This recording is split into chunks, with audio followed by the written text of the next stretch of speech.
Hey everyone, welcome back. I'm Jeff, and I am playing some Elite Dangerous tonight.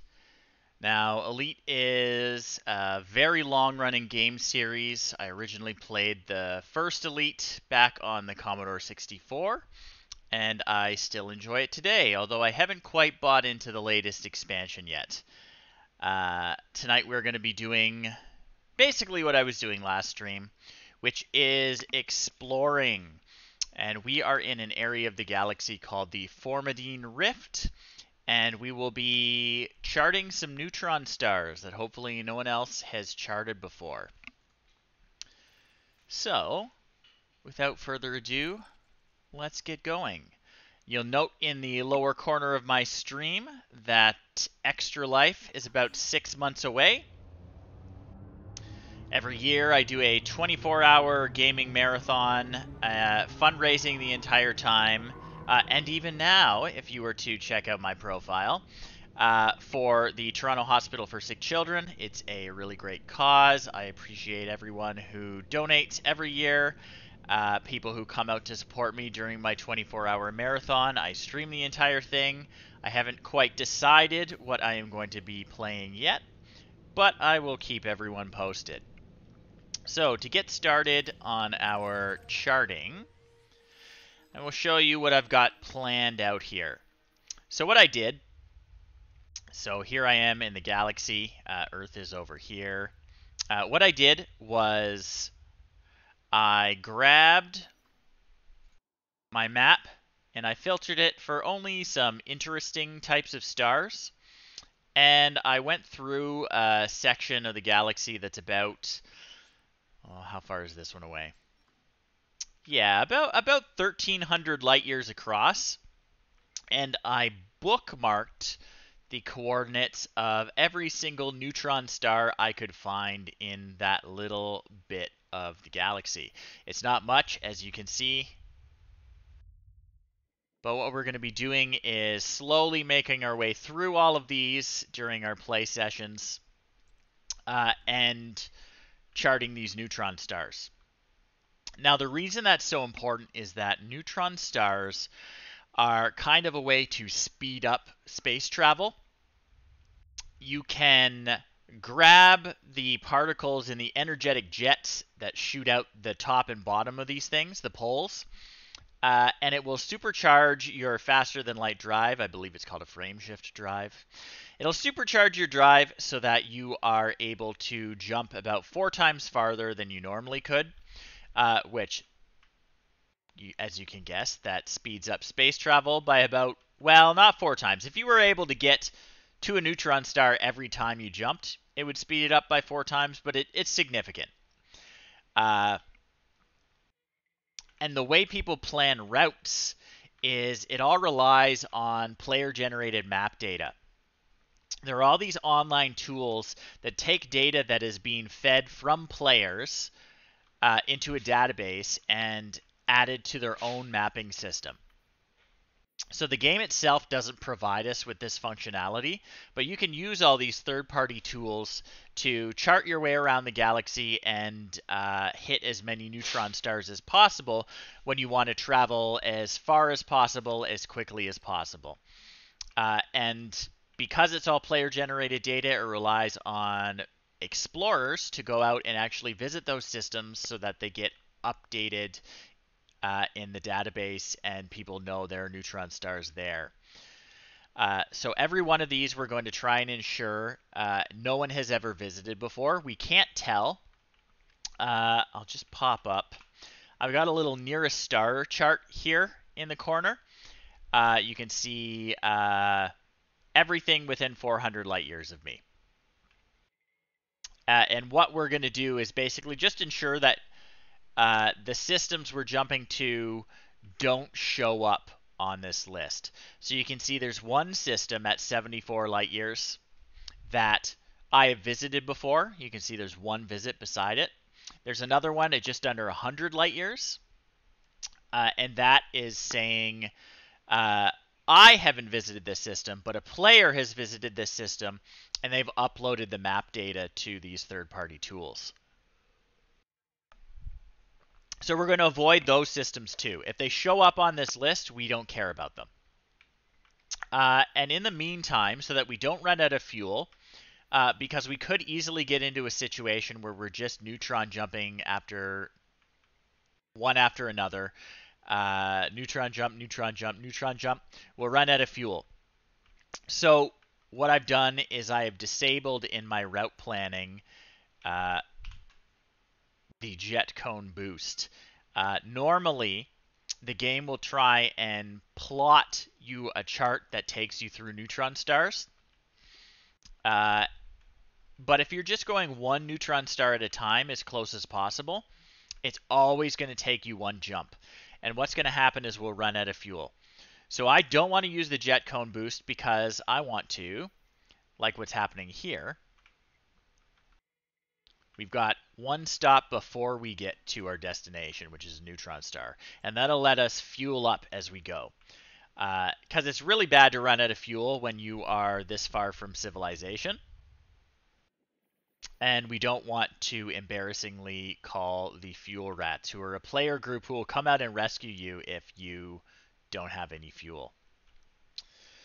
So, let's get going. We're going to go to our next system.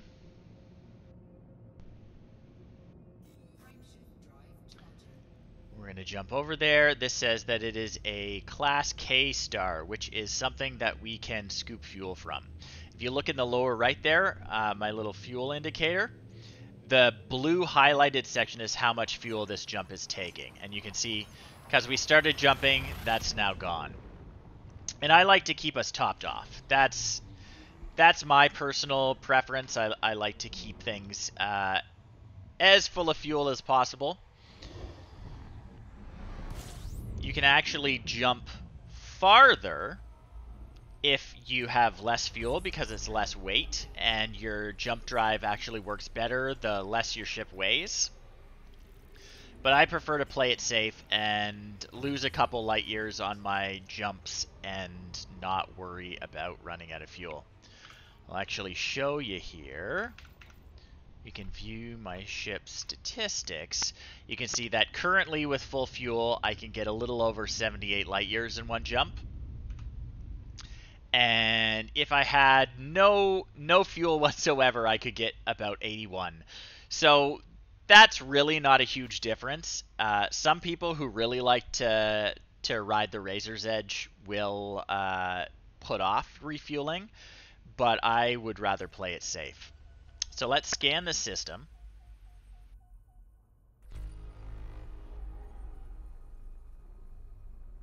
And I can already see, I was talking about that nearest list. You can see the, maybe you can't. Bring it up for you. You can see on the nearest list that there is my next jump. The neutron star that I am planning on going to is actually on the list, which means someone has already visited and charted it before. So what we're going to do is we're going to chart this system, and then we will select a new destination, and I'll just remove that bookmark because we don't need to visit it. Someone already has. There's really no point in us doing it. So let's have a look here. It looks like, just double check, we don't need to do anything. So the only things in this system are a couple stars.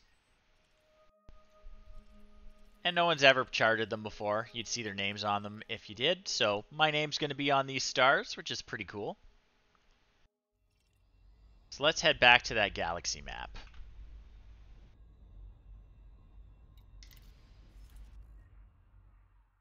And I'm just going to leave that up.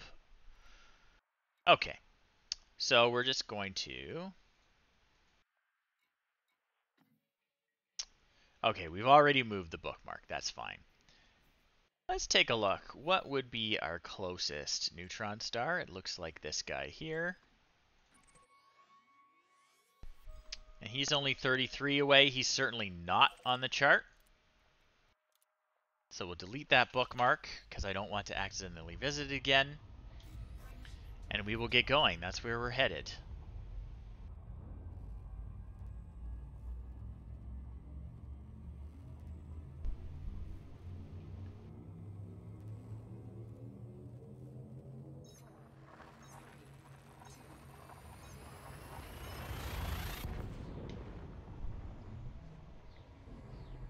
Make sure my throttle is at 0 while we're traveling between systems, because I don't want to run into this thing.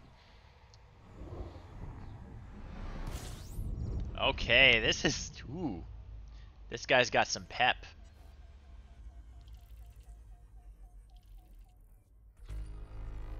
Okay. So, let's scan this system. That's a great neutron star. I love that. Okay, I can't even see. We may have to get some distance from it to scan everything, but we'll see. And someone's already been to this system. That's all right. What that means is someone has visited the system, but they're not one of the players that has one of the third-party tools that is uploading the map data. So that's good. It's still worth charting everything because no one can access this data. Paradox Al6 did not... Paradoxal 6? No, not a robot. It's another player. Hey, Amazon Warrior. Another player has visited it, but they weren't using the third-party tools that I am to upload this map data and make it accessible to other people. So we are going to chart the system and make sure that information gets publicly shared. So we're just going to zip around with our scanner.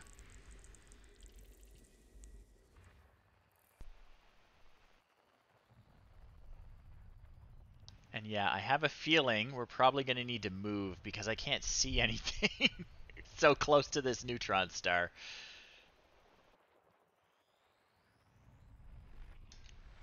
Maybe we'll be able to find it. Oh, we got some asteroids.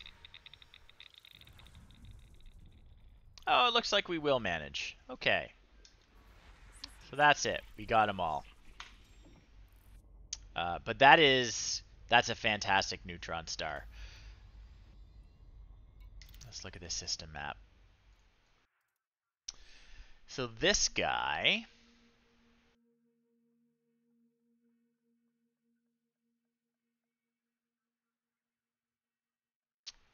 Yeah, I thought they would. That's too bad.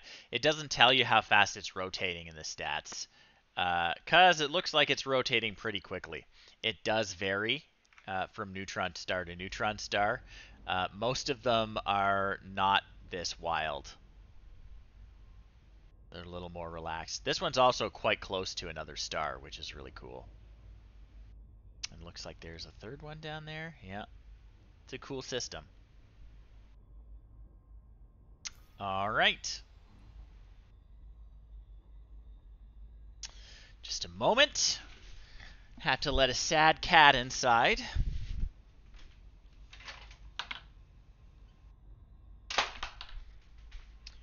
So we are going to find out where we're going next.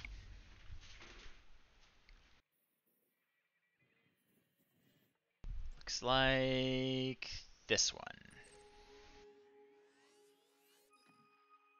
That's 94 away. It's not on my nearest star chart. So no one has visited it before. Or if they have, they've not uploaded it to the map database. So let's avoid these jets.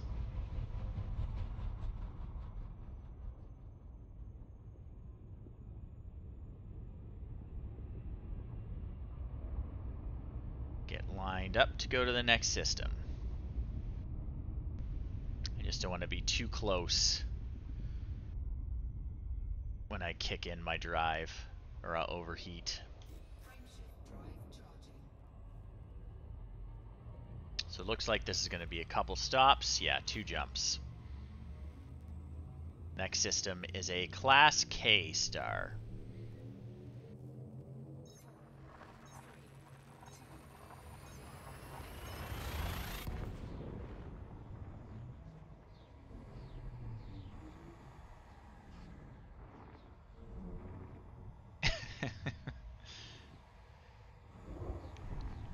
Wait until I fly into one.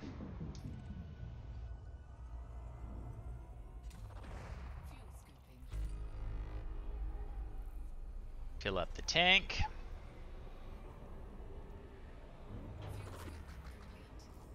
Okay, we're going to get some distance from this star so that it doesn't get in the way. So we fly into neutron stars because we can scoop the energetic particles from their energetic jets and overcharge our jump drive, which will let us go 4 times as far as we normally could in a single jump. For one jump. It only lasts one jump. So we've got icy body. Looks like another icy one coming up. And boosting off neutron stars is really great. It's important to map these because people use neutron stars for this to travel across the galaxy a lot faster than they would otherwise be able to. So the more neutron stars we chart and put into the map database, the more easily people can get around the galaxy. So we're missing an icy body or two. There we go. And let's see if anything is worth mapping in detail. Doesn't look like. Okay, on to the next system, which is our neutron star that no one else has ever visited before. Maybe. No one else who is sharing their map data has ever visited it before.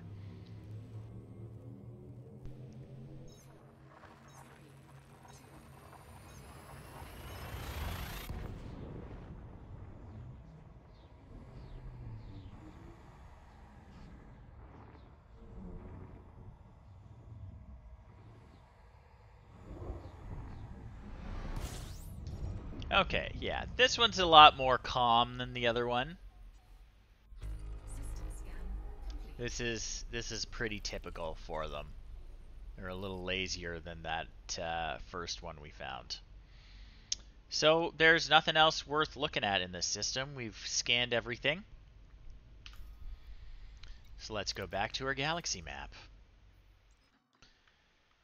Okay. Do we want to clean up this edge or do we want to clean up this edge? Let's clean up this edge. Let's say let's go here. Remove the bookmark so we don't visit it twice.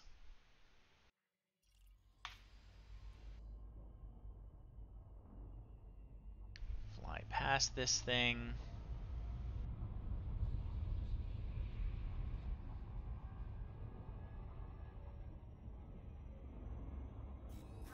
And away we go. Next system is a Class F star, which we can scoop fuel from.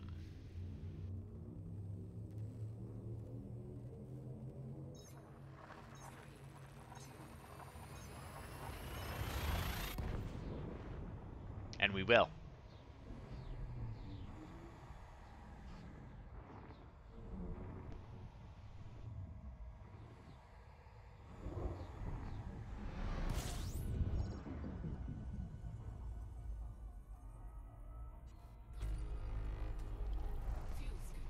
Okay, there are a few things to scan here before we go. So let's fill up and then get away from this star so it doesn't block our view while we're scanning. And also so we don't cook.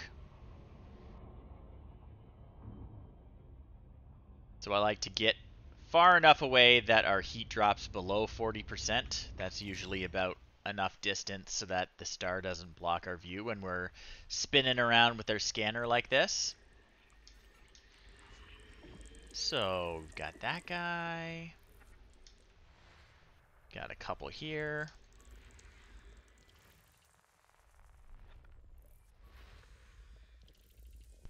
That's cool.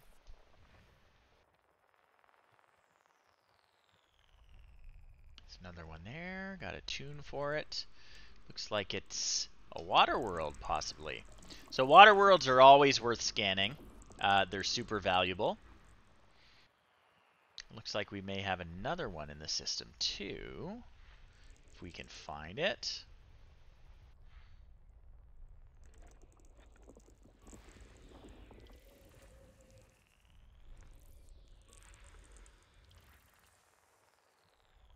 Water worlds have a pretty good chance to be terraformable, which makes them super valuable.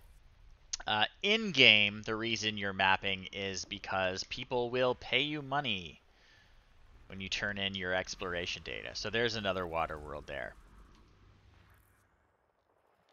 And the last one is a rocky body. It's probably a moon for this guy.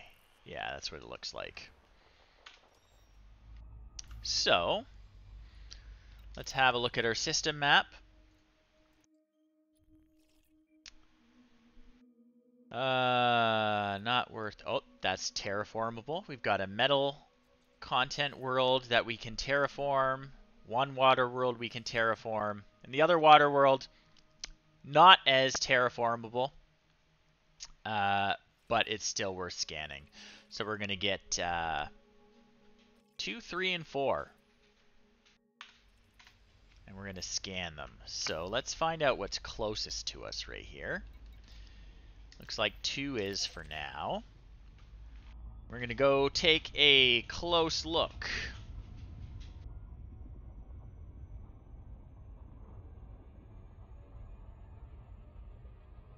Those yellow lines are the orbital planes that we established when we scanned everything. You always get their the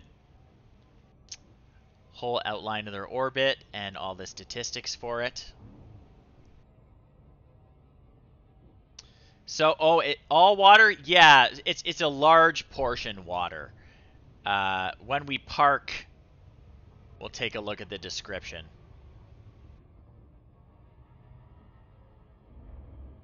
But from the looks of those things, there's generally very little, like, above the water. They're pretty much completely covered in water.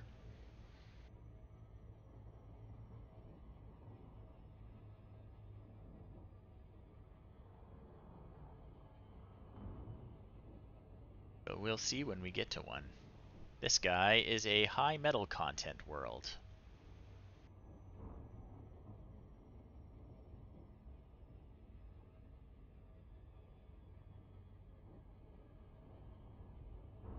Gonna get a little closer so it's easier to map it. And mapping is just about shooting these probes that when they impact the planet, they'll scan a radius.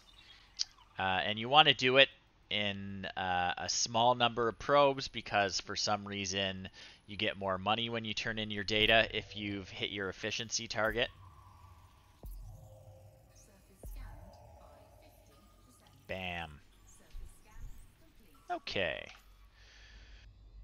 So is 3 or 4 closer? 3 is closer. I could probably be more efficient about this if I looked at the orrery map of the system, which would show me like physically where everything is close to. Let's take a look at that right now, actually. So this is like a nice, easy way to understand the system, but it doesn't show you really where everything is in relation to each other. It just shows their relationships. Yeah, what does it say? It's a terrestrial water world with an active water-based chemistry and carbon water-based life. Cool. But if you look at it on the Aura review, you can actually see where everything is in relation to everything else, rather than just who's closest to the star and who's orbiting what. So we could, if we really wanted to, plot out a more efficient way to zip around the system and visit these planets in the least amount of time. But I am just too lazy to do that, so I generally just go to whatever is the closest at the moment, and sometimes I have to backtrack, but it's not a big deal. So let's go visit this water world.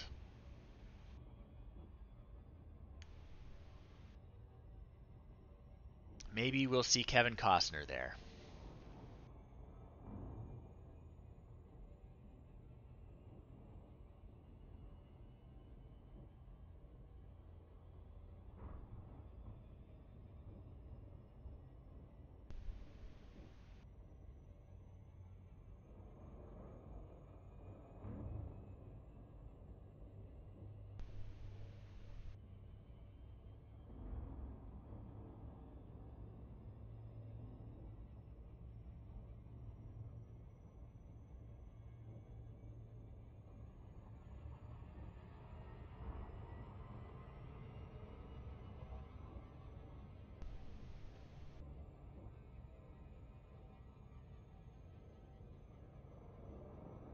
I hope not.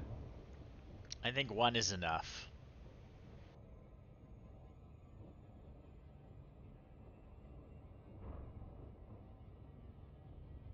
And we really won't get involved in the terraforming. We're just taking pictures of the planets and selling them.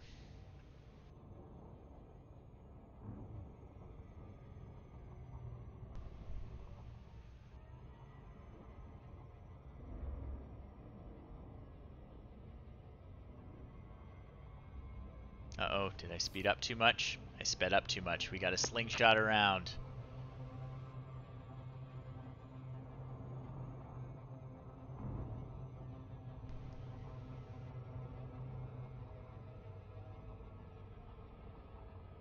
Easy. Not embarrassing at all.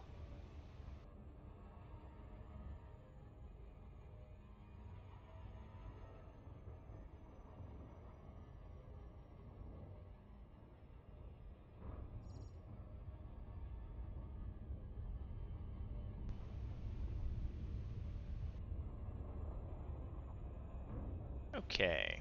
So it looks like it's got a pretty good ice cap on it. Well, thank you.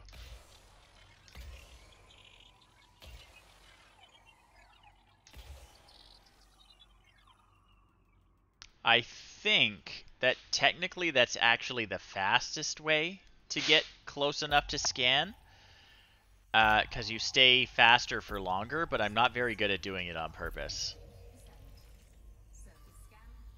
Okay, and now we are looking for number 4. He's just over there.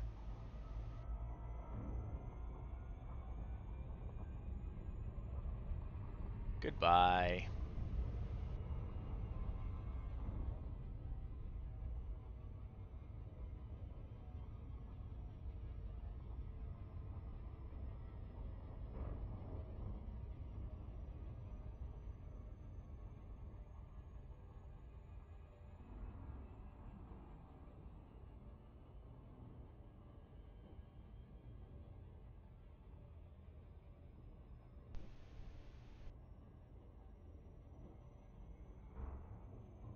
Yeah, so this one, we probably could have visited sooner if we'd plotted our route more efficiently, but that's alright.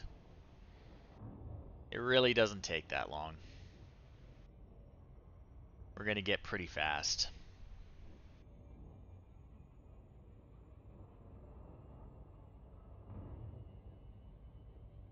So if you look at my little target in the middle of the screen, you got the name of the target, the distance to the target in light seconds, and then the estimated time until we reach it at the current speed.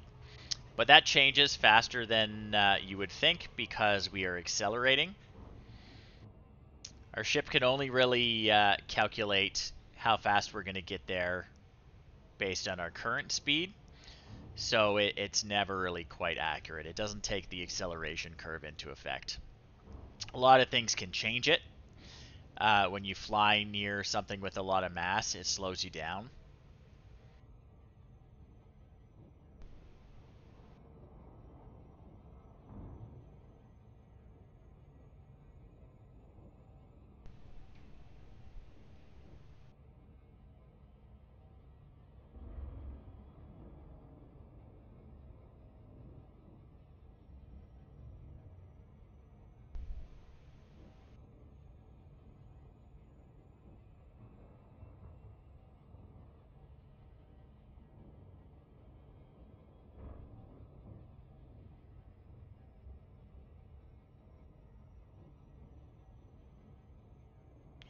brakes. And then back up. That time we did it right. So we should just smoothly glide in.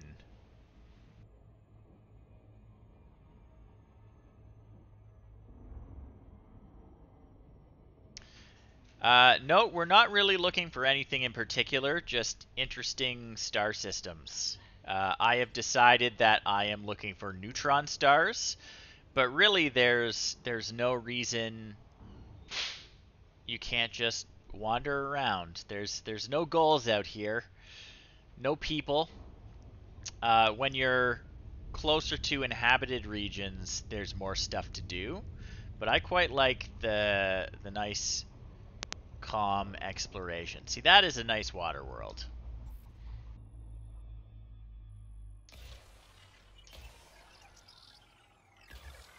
And helping with mapping the galaxy is pretty satisfying. So I like that. Let's see where we're going next. Okay. Our next stop is that neutron star.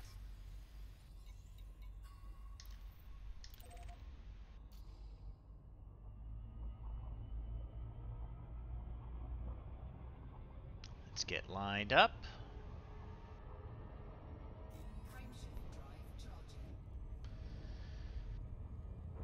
And we'll see what it looks like.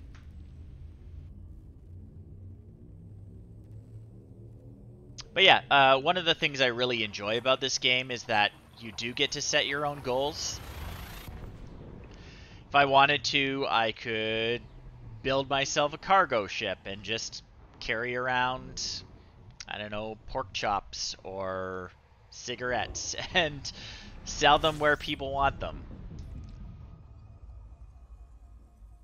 But I like the exploration. Okay, that's already done.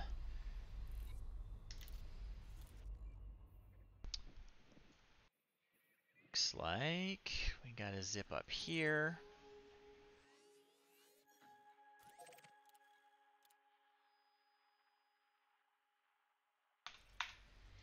Maybe they're pork chops. I don't know.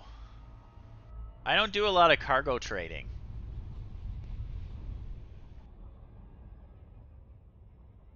I think it would probably just say pork chops on your inventory list and wouldn't actually let you see the pork chops.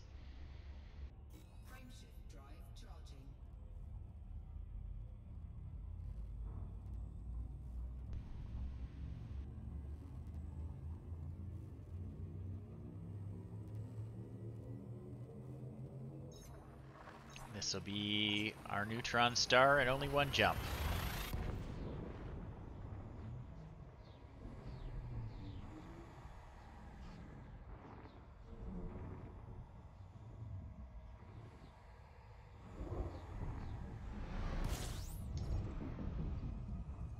Oh, this one's a really lazy one. But there's a bit more going on with the system.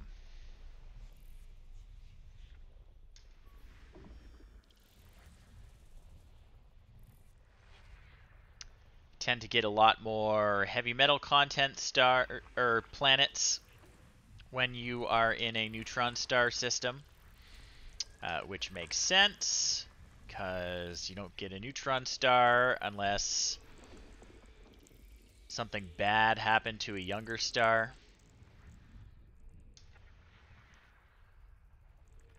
Making all those heavy metals for us and spitting them out.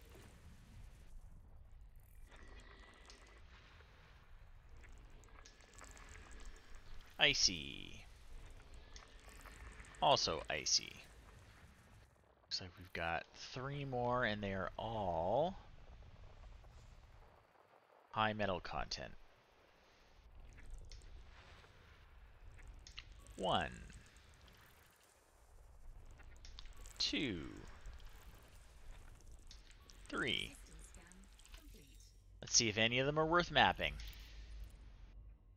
Go back to a regular view. So this is cool. Like, I think it's really interesting that you can do this. And, like, actually see how everything is actually laid out. But it's horrible for actually figuring out what's worth visiting and what's actually there. So it looks like nothing is worth mapping. So we're on to the next system.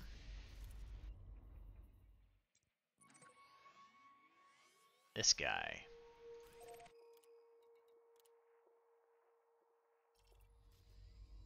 Just gonna keep an eye on my fuel gauge in the corner there. I think we're okay.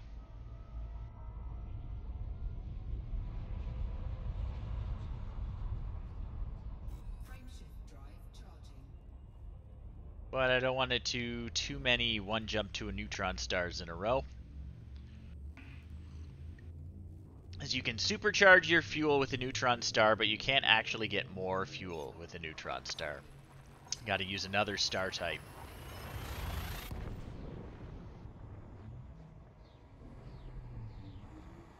Be too easy otherwise.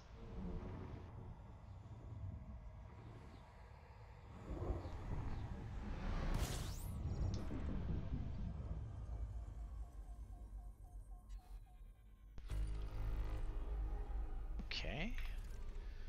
Looks like there is one planet hanging around.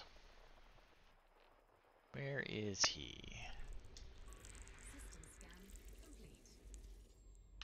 Is it worth mapping? Let's find out. Nope, it's not worth mapping. So back to our galaxy map.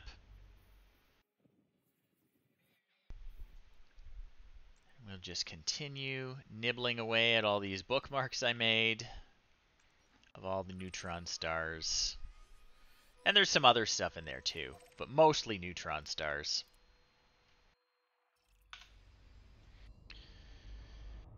Okay.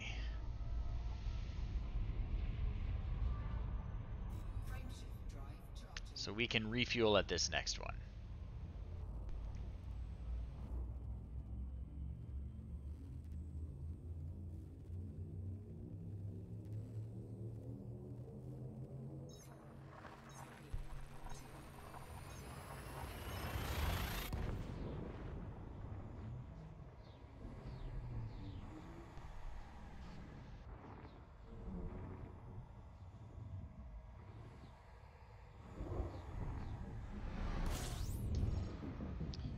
Scoops of fuel while we do our scan.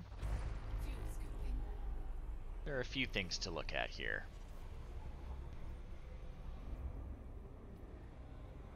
Watch our heat level. If it gets to 70, that is a problem. That is where your ship starts having trouble. Well, not having trouble. It starts being impossible for the ship to cool itself. The heat becomes runaway once you get to 70, and you got to remove the heat source or you're going to cook. All sorts of smoke comes out of the instruments in the cockpit. It's not good. So what else have we got here?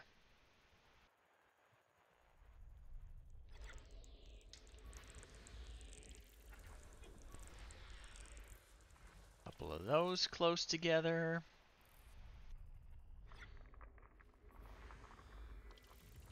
Icy guy.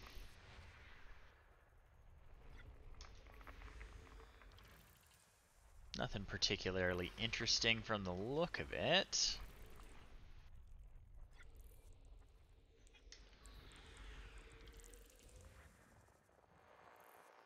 There's one more hiding somewhere. There he is. Let's see if there's anything worth mapping.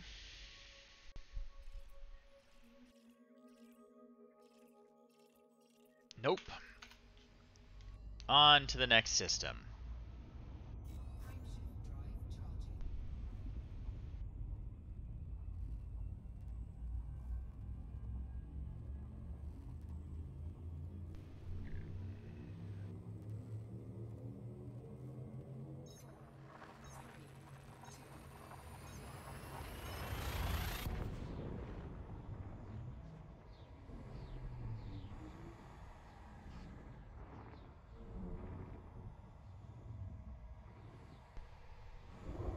Need a little bit of fuel, but not a lot. Let's top off.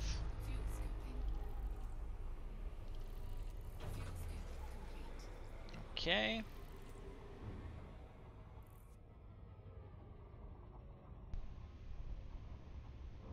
Well, let's have a look at this system.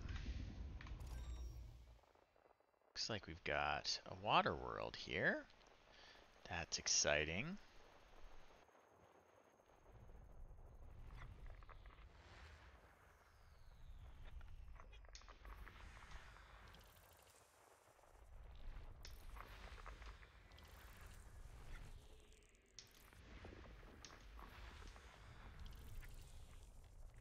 Lots of stuff around this secondary star. That's what that red thing labeled B is.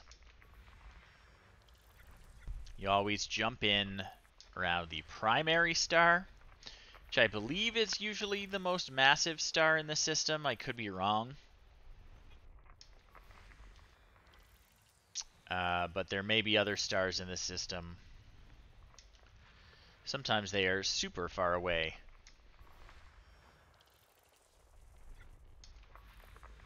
Yeah, this isn't super far away, but it's farther away than I'm going to visit if there's anything worth scanning out here. It just wouldn't be worth my time.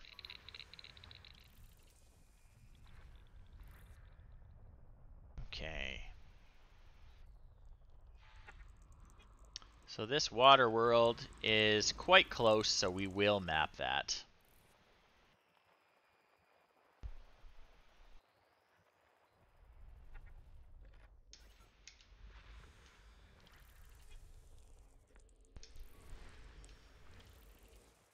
Couple more. This should do it. Okay. Let's have a look.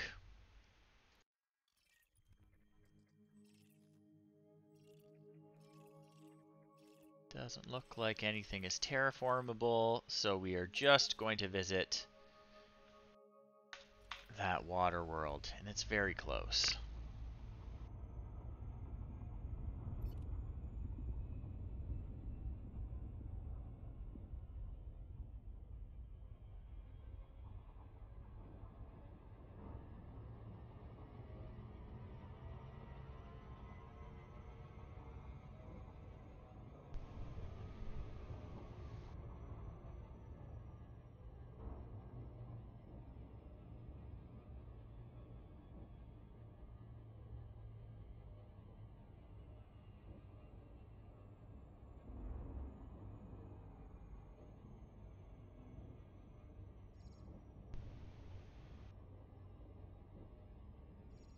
Oops. It's telling me I'm going to smash into it if I keep going.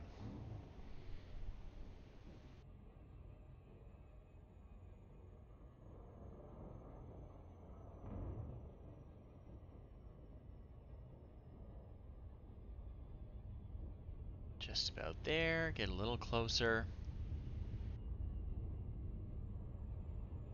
Yeah. So you can see water worlds are more or less featureless ocean planets, maybe with some ice caps.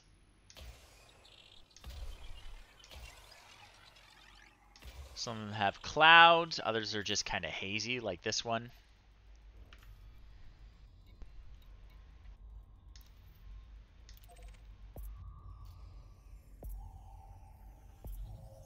That should be mapped. Perfect. On we go. And this will be our neutron star we were aiming at.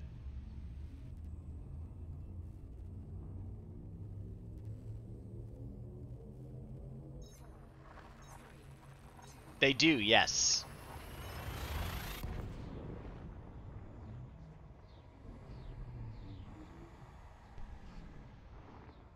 You can see in the system map, you can check each planet individually to see if they have atmospheres or not.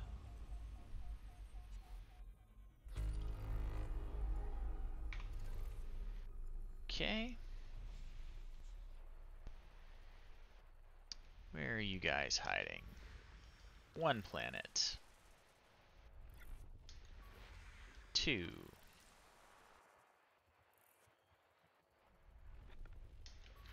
3. 4. Okay. Take a look at that system map.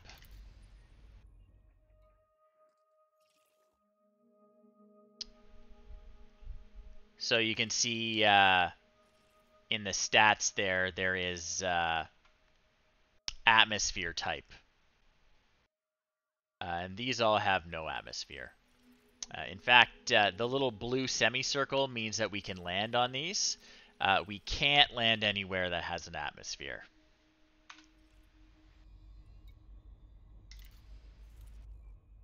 So what's next? What looks to be closest?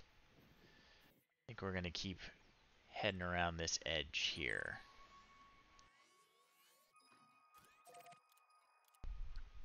Remove the bookmark.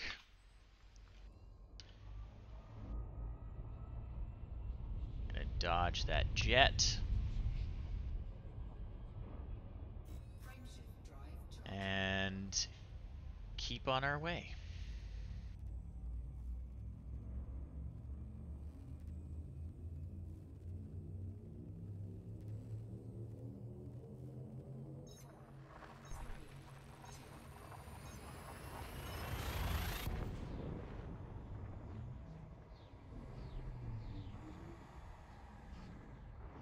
I guess I can give you that back.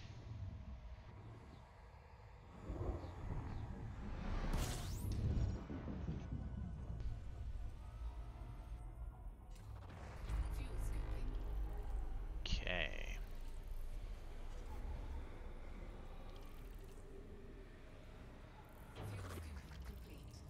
All filled up.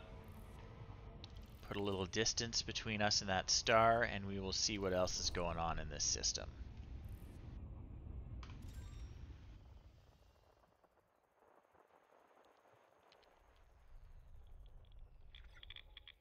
Asteroids.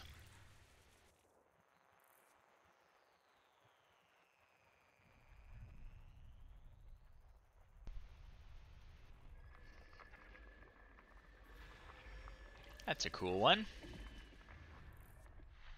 Now, it looks like we've got a gas giant of some kind here. You can hear them sing. There it is. It's a pretty one. And there's some stuff floating around it.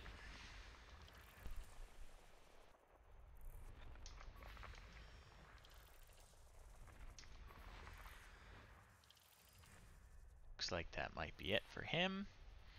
Let's see if there's another gas giant. That one is also cool. Oh, looks like there's a few gas giants. Show me another one.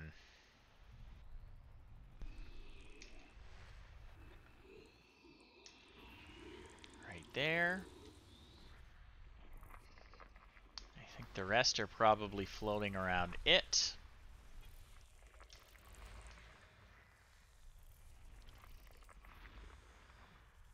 Yep, that's everything. And there will be probably nothing worth scanning in this system because there's nothing of a likely body type. Icy stuff is cool if you want to go down and scan things after you land. But I don't really feel like doing that right now. So yeah, nothing's terraformable. We're just going to keep going.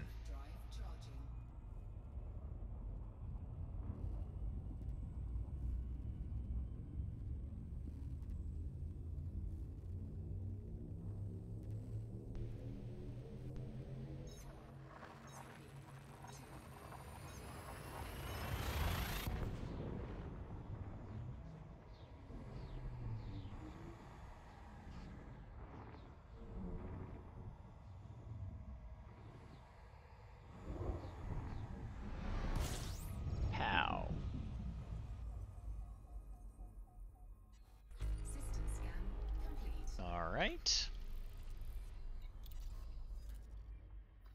So no need to do any more work there.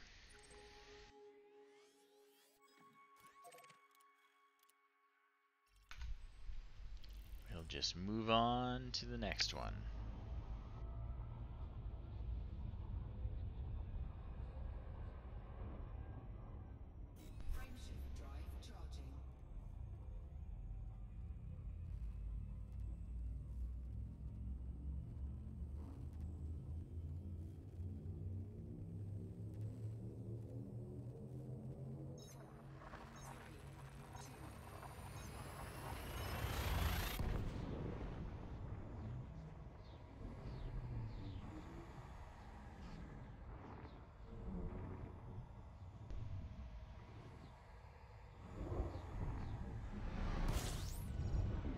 Okay.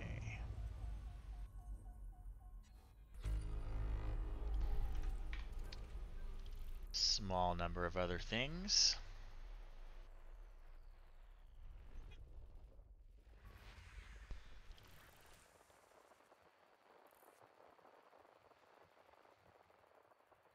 Usually hide along this orbital plane.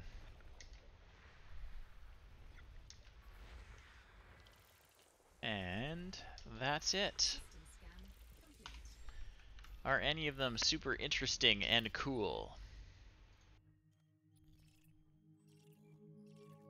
None of them are super interesting and cool.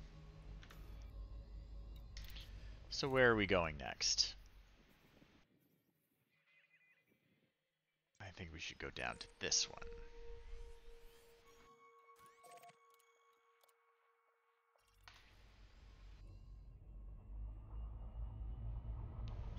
Fly around that.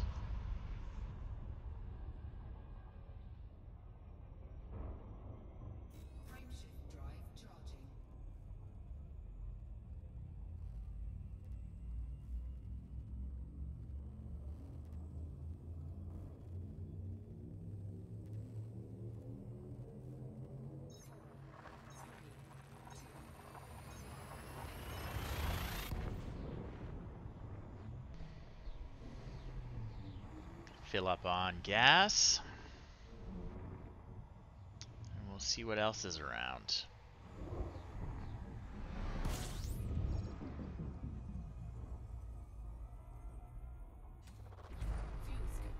Not a lot. 4 things floating around.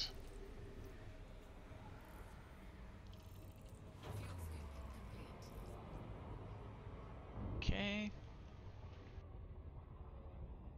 Wait till we get far enough away.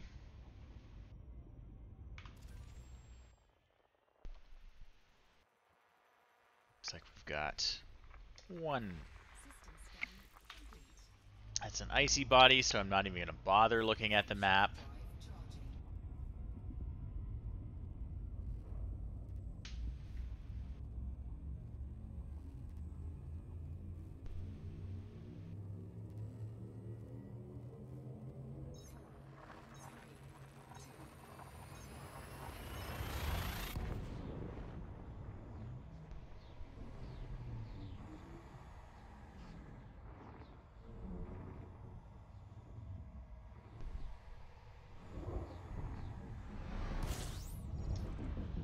Okay.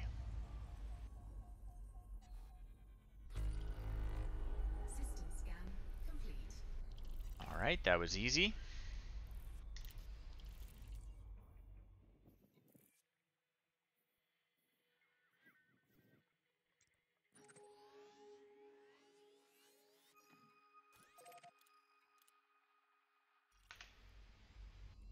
This way.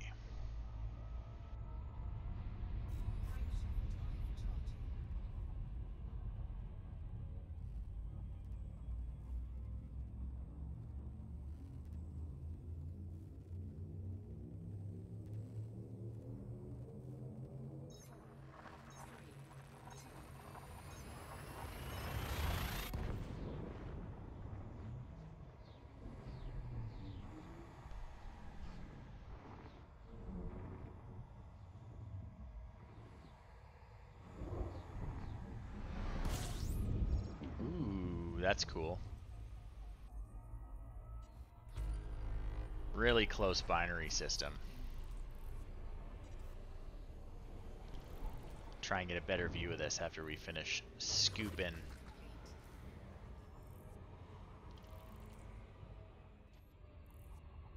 Okay.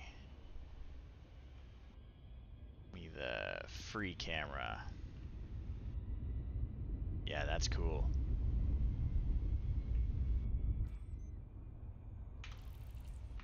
So what else is around? Looks like a gas giant of some kind.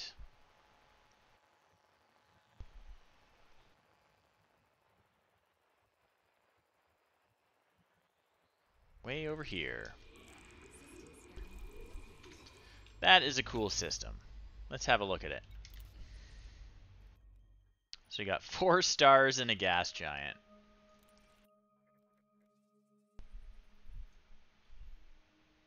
That gas giant is basically way out in the middle of nowhere, orbiting the whole system out in the cold. So you've got your binary stars here. You've got another pair here, which orbit them. And then you've got this lonely gas giant floating around all of them. Super neat.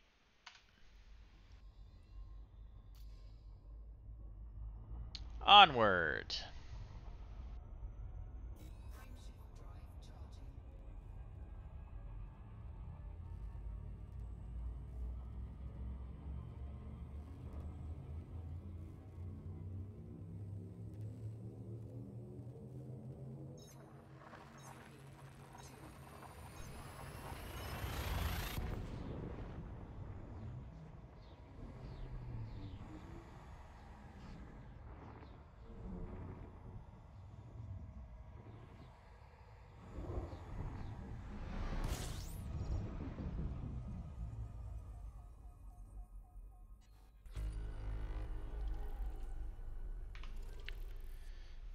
What else is here? Just one other thing.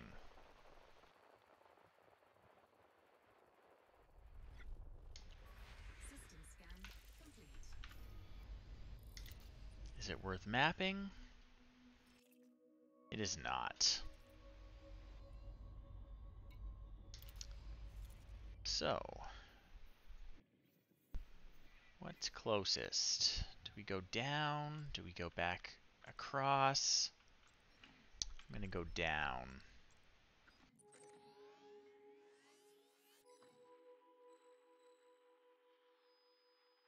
Oh, hey, Rob. How's it going?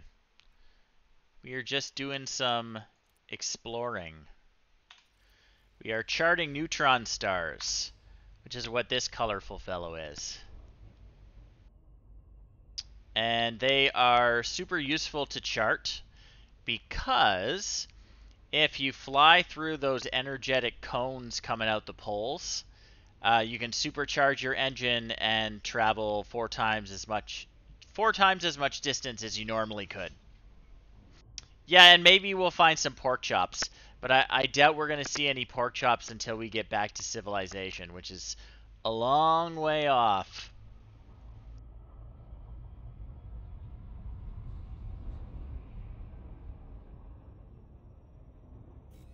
So let's go to our next system and see what's there.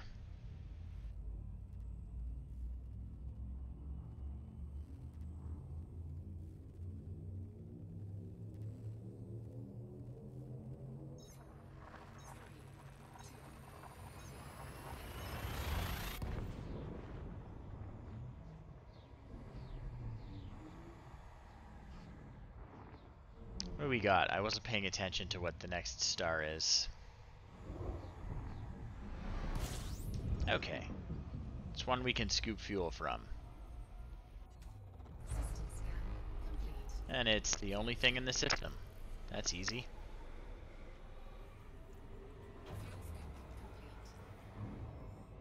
So we'll get far enough away that we won't cook ourselves when we start our jump. I could tell you, but I'd have to check my profile in the Elite Dangerous Star Map database. It's a lot though. I've been playing this for 3 years now. 4 years maybe.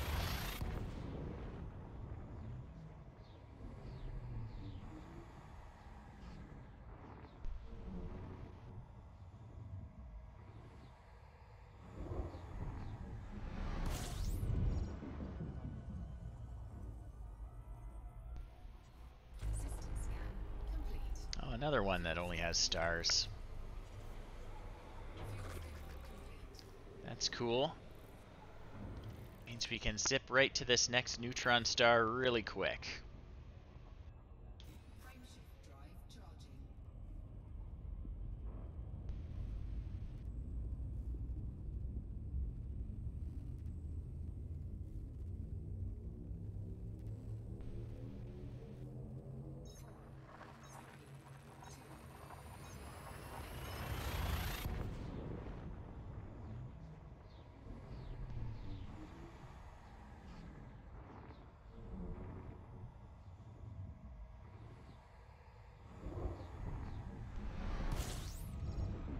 Okay, adding one to the list. But there's some other stuff in this system.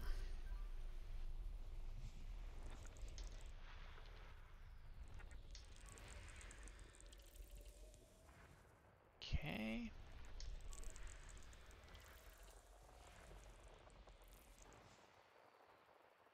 Where are the other two hiding? One there.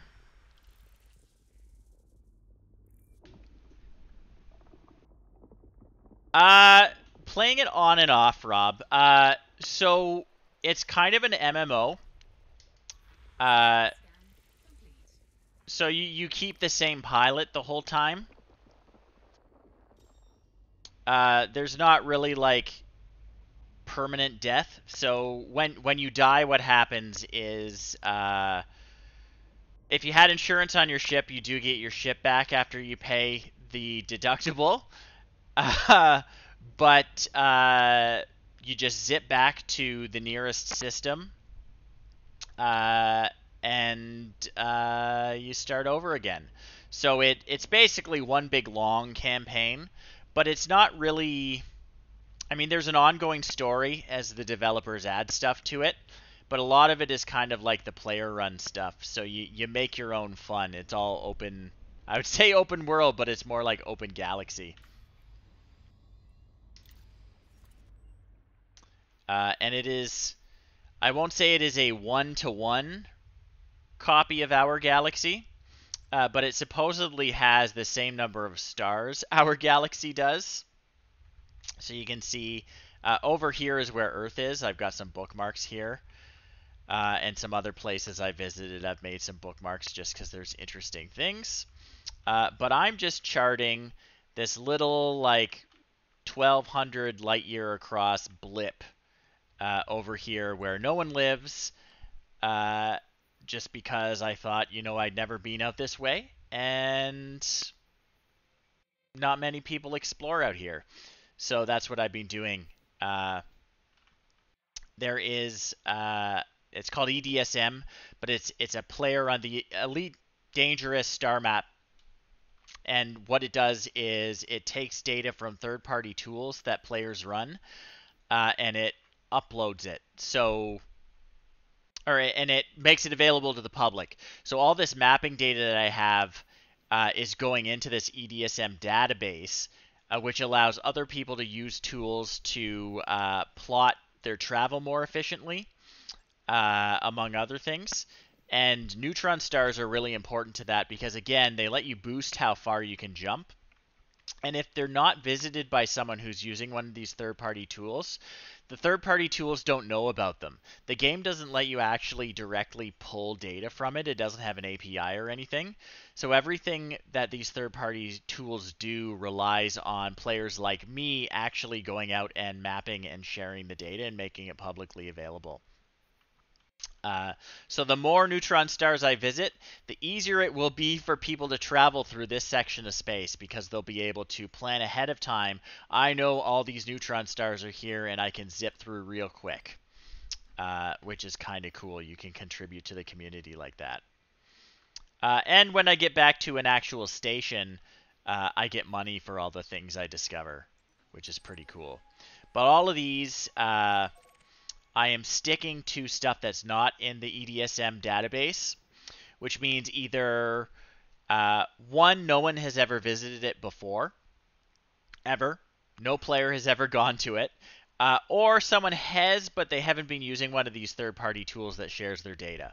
Most of the time, if you're out here in the middle of nowhere, the only people who are visiting here are serious explorers, and they do use the tools. So, you know, this next jump, probably no one has ever seen this star system before, because there's literally like trillions of stars that you can visit.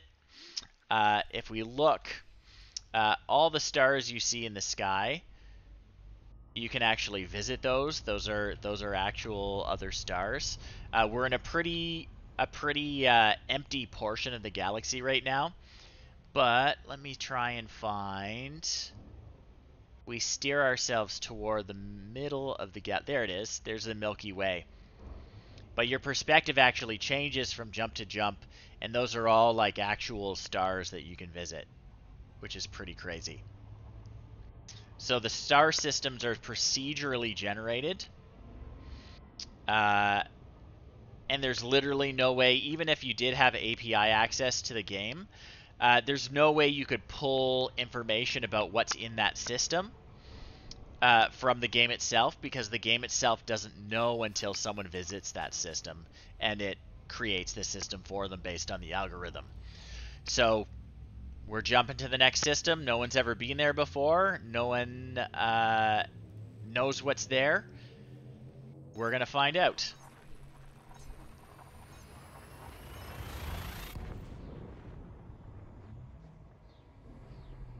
I mean, we know it's a neutron star. You can always know what the main star in the system is.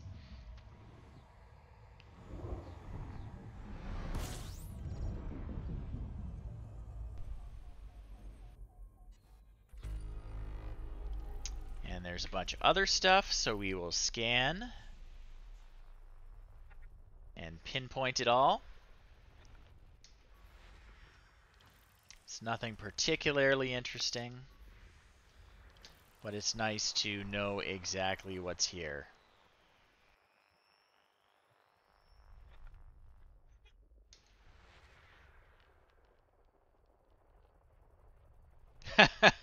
You know, sometimes there is some pretty crazy stuff, but just because of the system generation algorithm, I've seen videos online of people who like literally had their ships crushed between two planetary bodies that were colliding.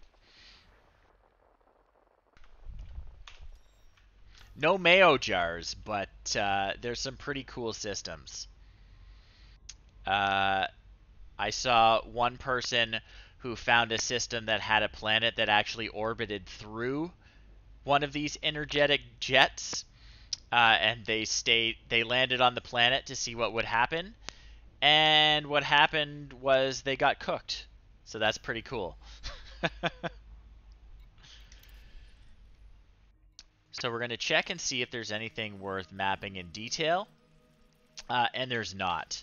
What we're looking for there is terraformable planets because we get more money for mapping them in detail.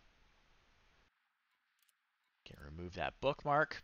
So what I did to prepare, Rob, is I went through this like 1200 light year section and I just bookmarked all the neutron stars that I saw. So as I visit them one by one, I am removing them from my bookmarks so I don't visit them again. And I'm checking that little thing in the corner that I've got, this little guy. That is part of the third-party tool that I'm using called Elite Dangerous Discovery. That's not part of the game. This is data from the EDSM database of what the nearest stars are. I've got it set to show me everything within 400 light years. And the idea is every time I jump to a new system, I want it to be one that's not in the database. So you can see here, this is 34.48 light years away. There's nothing in the nearest list that is that particular distance, so I know that no one has mapped it for EDSM before. We're going to avoid crashing into that. Frameshift drive charging.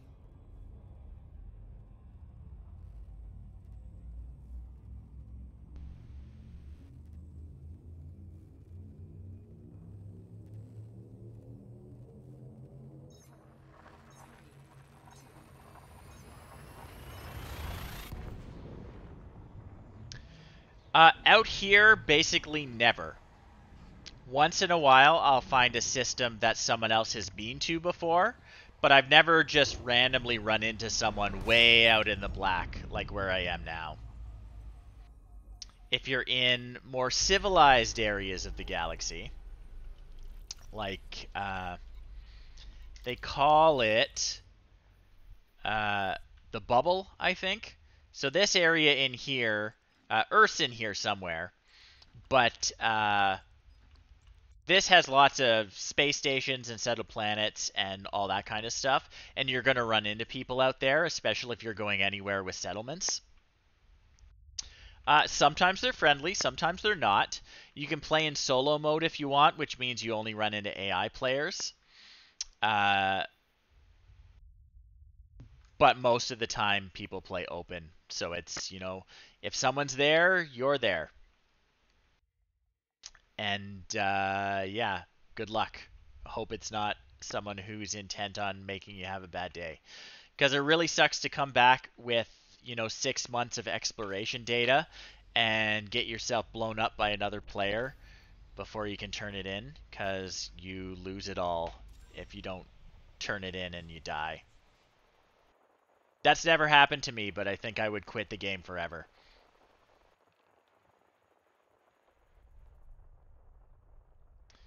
There are absolutely griefers in a game like this.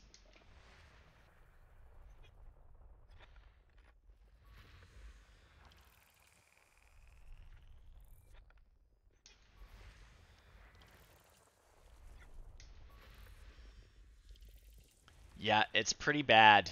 Now, there are also player groups that are dedicated to hunting down griefers. Because if the griefers can attack other players, that means they're playing in open and they're also vulnerable. So there are groups that will take reports from people who are getting ganked, and they will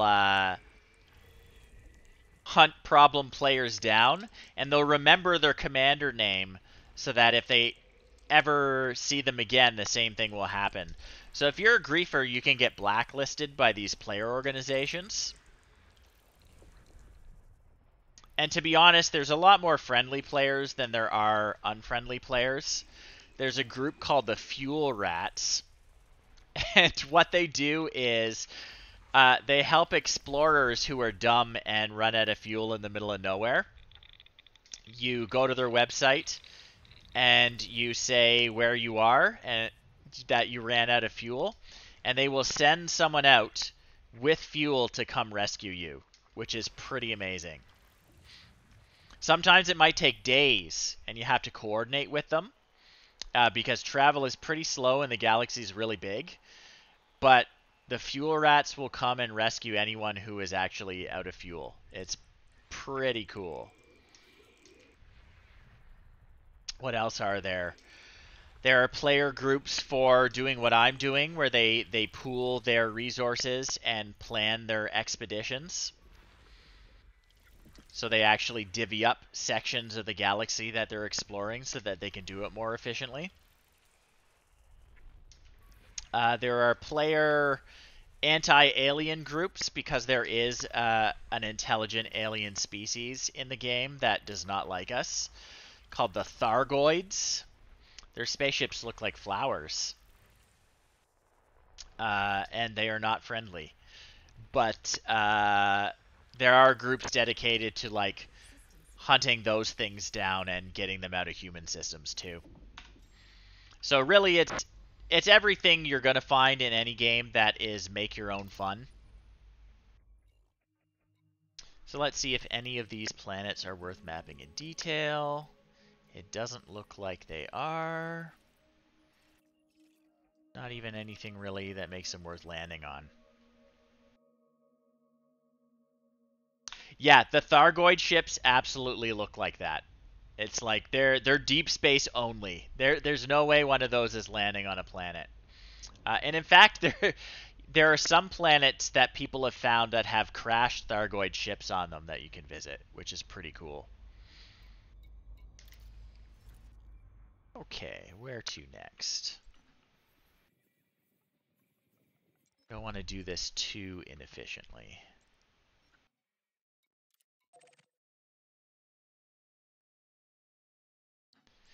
Yeah, they have kind of a shadow vibe to them, in that they don't really communicate with us.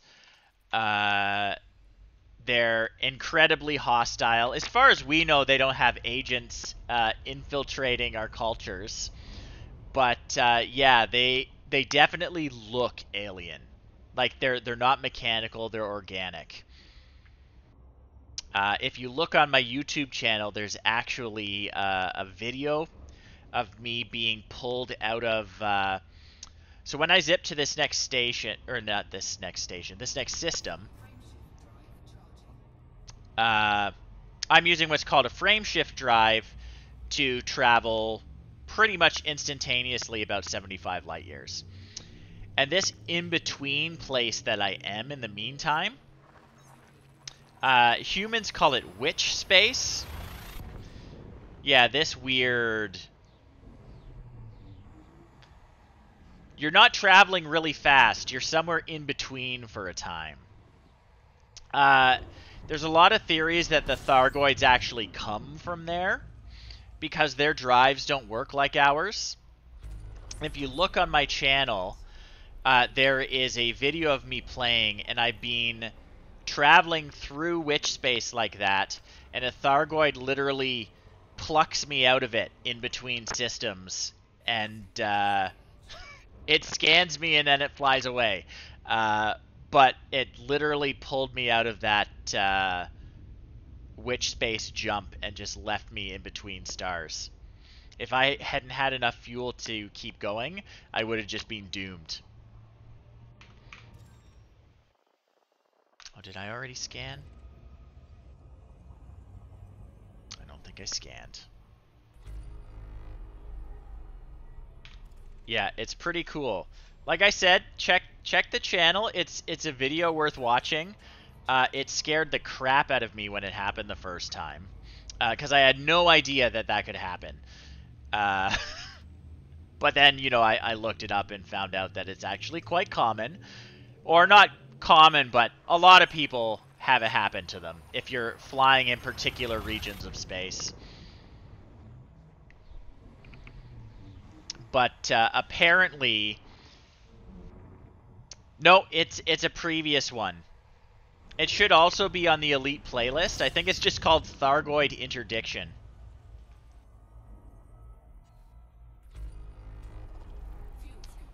But supposedly, if you're carrying Thargoid artifacts, or like pieces that you pick up from Thargoid sites, and they interdict you, they will be hostile. But if you're not carrying any Thargoid tech, they leave you alone.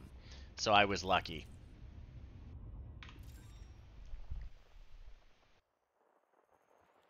Like, we might have a water world or maybe an ammonia world here.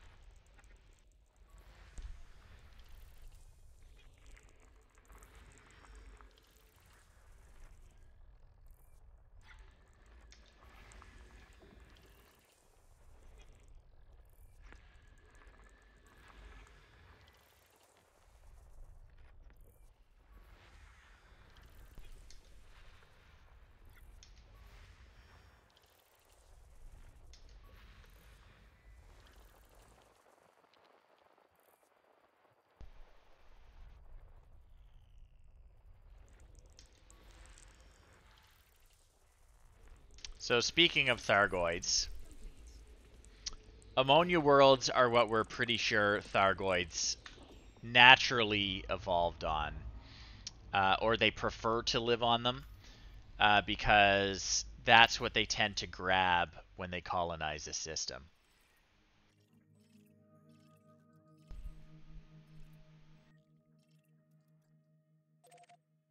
We're going to go scan it because they are super valuable to scan. Yeah, I love a good actually alien.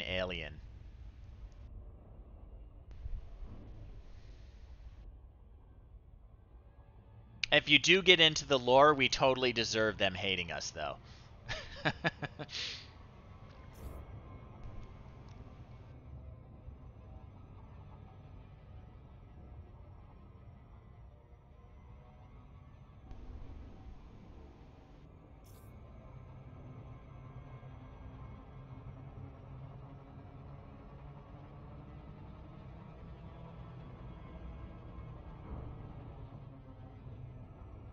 Yeah, honestly, this game has pretty good art design. It's interesting because a lot of it is very inspired by what the ships looked like way back, like on the Commodore 64 when they're like wireframe graphics. Even the Thargoids were in back then, and they looked more or less the same. But they've really brought them forward and made them a lot cooler.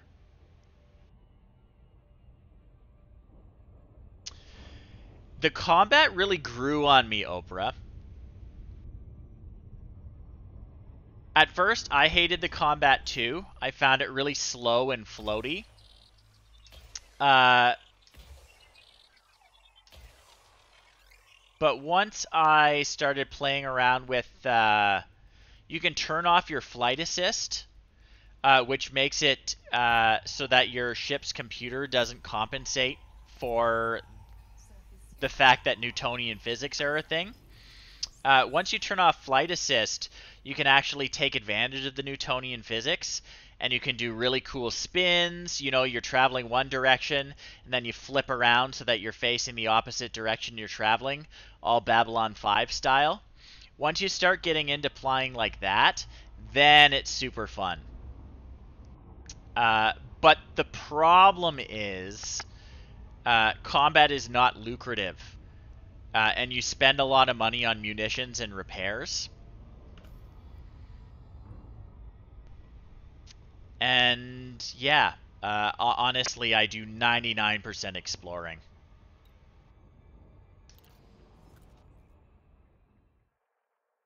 Which is what we're doing here. We are charting neutron stars in an uninhabited region of space. Drive charging.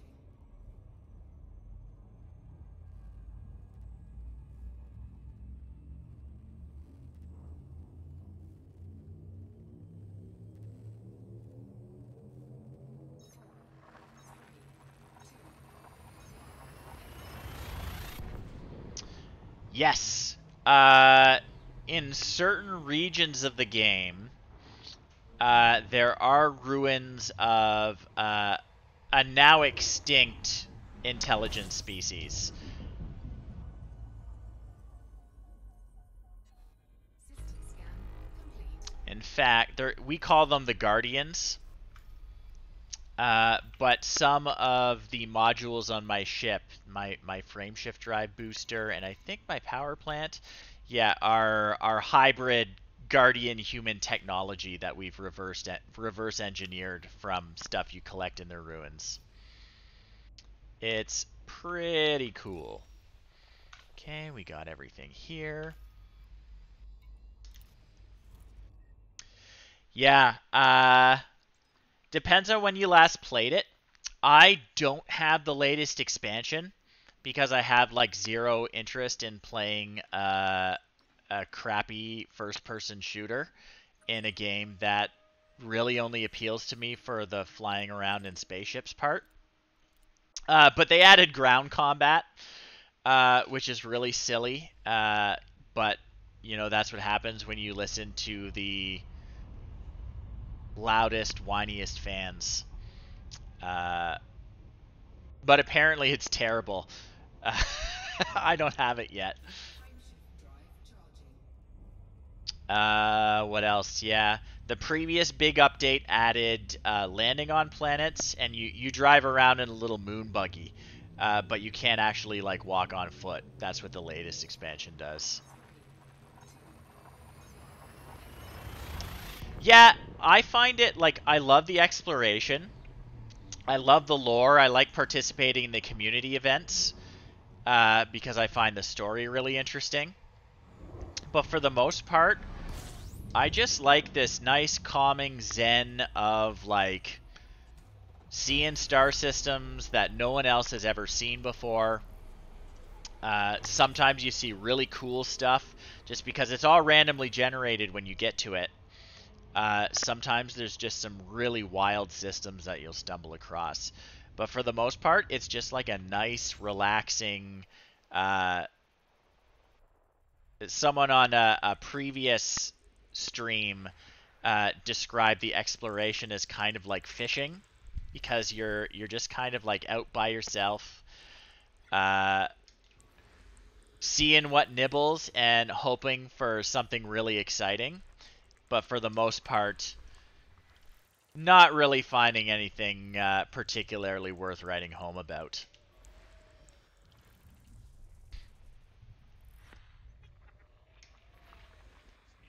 We found an ammonia world a couple systems back, which is pretty rare. What else did we see tonight? A really cool binary system where the two stars were basically touching each other, orbited by another binary pair.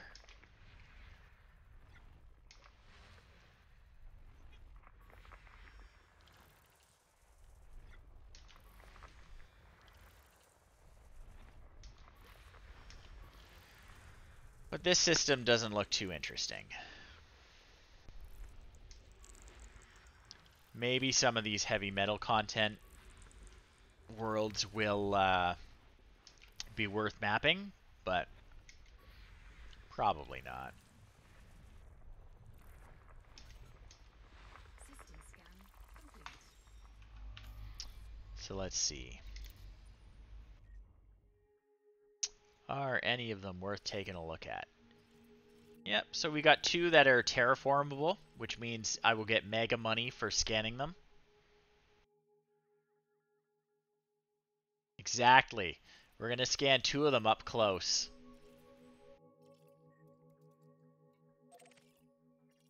We're going to see if Eddie is being here.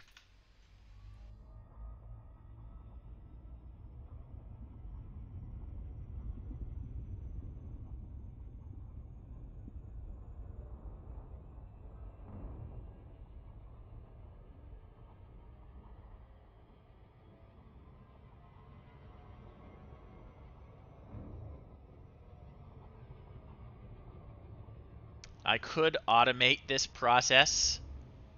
I do have a navigation computer, but I find it is very conservative, and I like to get where I'm going faster, so I manually fly around. Aren't Guar canonically aliens? I think they come from a planet with a ridiculous name.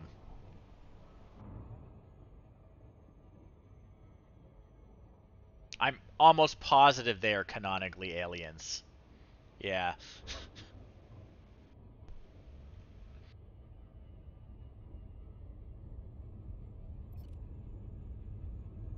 Okay, that's close enough to map. And mapping is just a matter of shooting some probes and mapping the entire surface. So my probes cover a radius when they hit.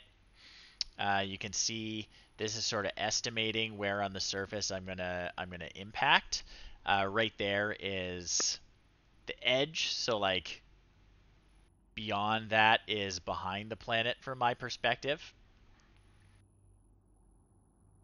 So I've got a really good surface scanner that I got for doing a community event, which means I can basically do that and forget about it, I'm never going to fail to map the entire planet.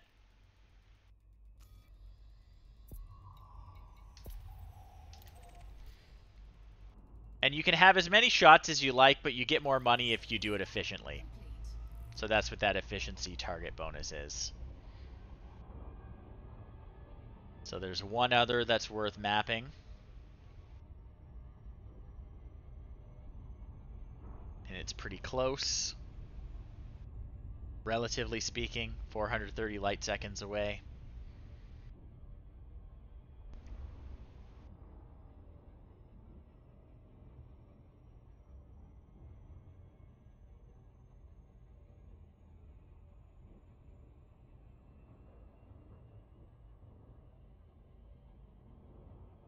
Yes, you can land on many of the planets. Yeah, Eve is interesting for that stuff, and like Elite has that player-driven economy and the economic simulation under the surface, but the devs take a little more of a hands-on approach with the kind of events that are happening in the universe, whereas Eve seems to be like completely player-driven. I mean, I would never play Eve because it's a little too much like work than a game. I know that everyone's really excited because at their last showcase, they boasted that they now have official Microsoft Excel integration. Which is like, okay, if your game needs that feature, then maybe it's not a game that Jeff is interested in playing. But people seem to love it.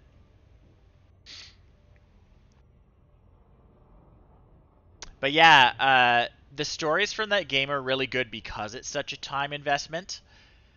It's not like Elite where your ship blows up and as long as you have enough money to cover the insurance payment, you get an identical ship back.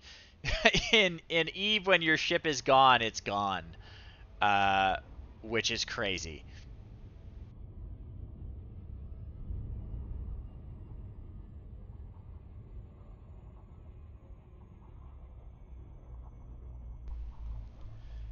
Yeah, same thing. Like I don't want to have to be an aeronautics engineer to play some video games.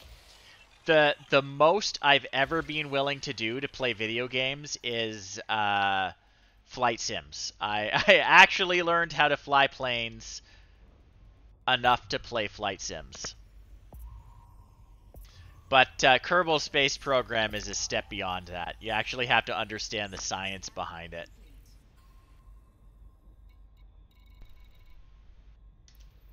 Okay, we've got everything we need to scanned, so on to our next system.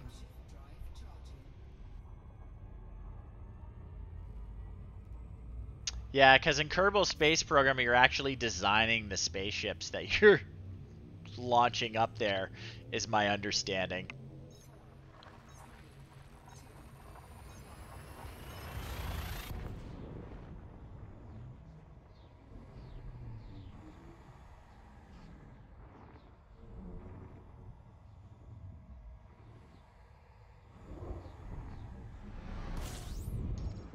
Whoops, I've still got my surface scanner armed. System scan complete. Yeah, that doesn't sound fun to me, Oprah. Like I took when I was in university, I took some astronomy courses, but they were basically like enthusiast level astronomy courses. I loved them, but I never had to really get into the math of it all. Yeah, right. That is all that's here. Frameshift drive charging.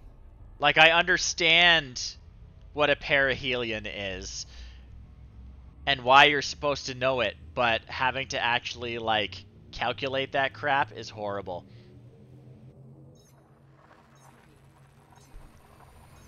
I mean, kudos to the people that are good enough at math to do that stuff, but I'll stick to my fantasy space games. And here's a neutron star, I think. There we go. System scan complete. It's a pretty calm one.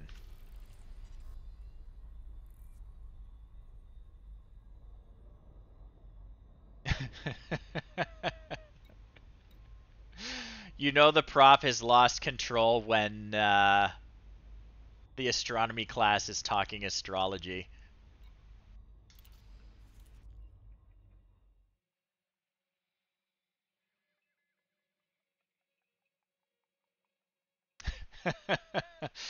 The other EVE Online story I really love is a player group were the first to purchase, I think it's like, they call them Titan class ships. Anyway, the largest kind of ship you can buy in the game.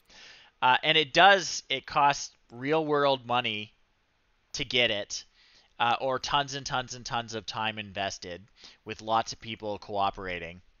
So a player group got one of these Titan ships, and they were so proud of it. And the group that played it from Something Awful decided they were going to destroy it. And you always get a free ship when you respawn after dying in EVE Online. And their plan was literally just like, if we get enough of us online for long enough, we can attack that giant ship that they're so proud of. And, thousands of deaths later, we're just going to, like, eventually wear them down. And they did. They blew up that ship by dying tens of thousands of times over the course of, like, I think it was like 3 days it took. But yeah.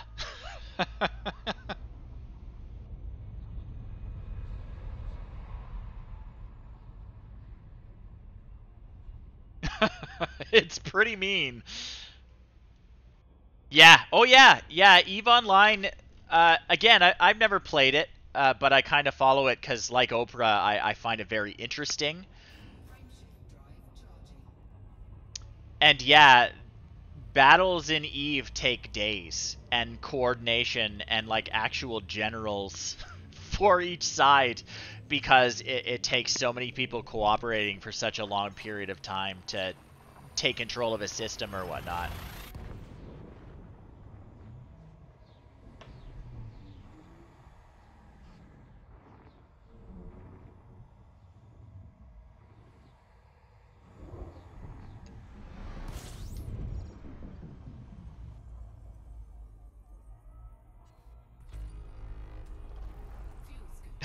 Fuel scoop. Yep. Fuel scoop complete. Yeah. Super interesting and holds zero appeal whatsoever to me. Love to hear the stories, though.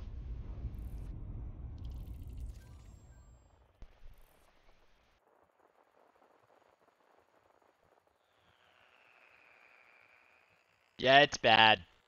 Like I said, about as bad as it gets in Elite is griefers get blacklisted by anti-griefer fleets that will hunt them down.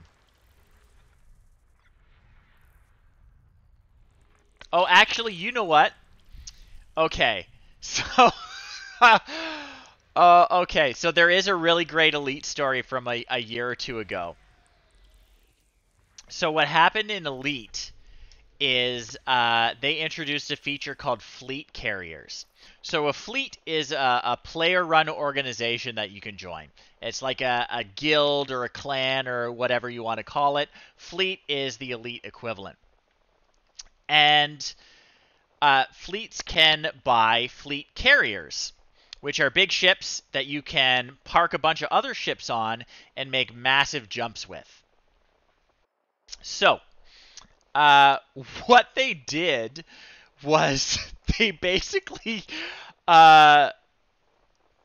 made themselves a bunch of indentured servants, this group. So how they did it was they found new players because there was a very good sale on the game. I think the base game was going for like $5. And what they did was they found new players and they said to them, "Hey, I will help you make some money. I will give you, uh, I will give you a system to jump to. It's not far from here. Get on my fleet carrier, and we're gonna go make some money." And so they would, and the fleet carrier full of new players would jump out like ridiculous distances from any kind of civilization. And the people running the fleet carrier would say to them, "Hey, so it's impossible for you to get home now in your puny little starter ship. You're never going to make it.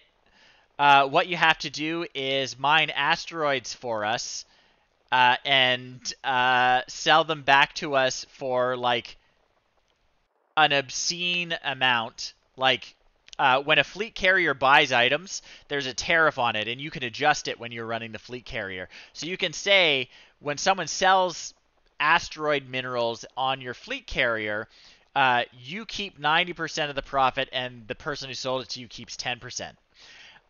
So that's what they did, and they basically said, "We'll bring you home if you mine enough minerals for us." And they brought them in the middle of nowhere, and they forced a whole bunch of new players to mine minerals. Because they're new players and they didn't realize that you can decide to do that. By default, when you blow up, you go to the nearest place you docked, I believe, is what happens.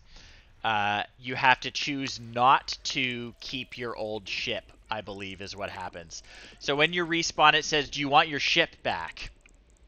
And if you want your ship back, it respawns you at the nearest place, or at the place you last docked. And if you don't want your ship back, I think it ships you like all the way back home.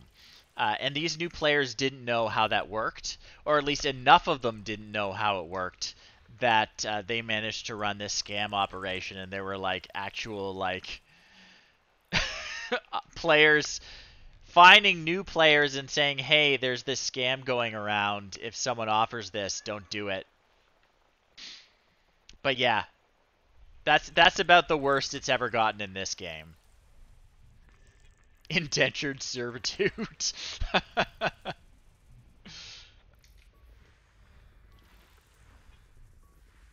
scan complete.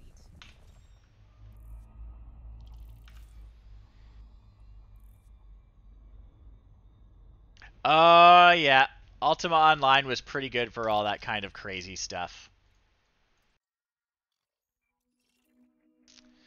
So, anything we're scanning here?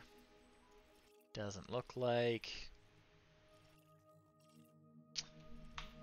Ultima Online was also the one where, yeah, Ultima Online was the one where they killed the self-insert NPC of the guy that created the Ultima series, Lord British, because they realized that he hadn't been made invincible in the code. He'd just been given like 1,000,000 hit points or something.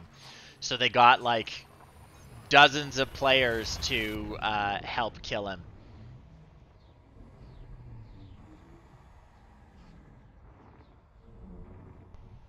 Just for funsies.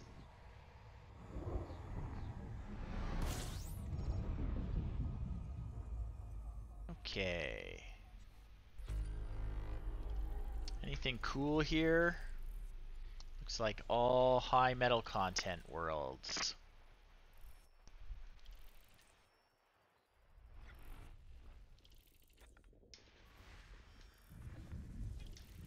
And they may be very far away because they are orbiting the secondary star. Let me see. Yeah.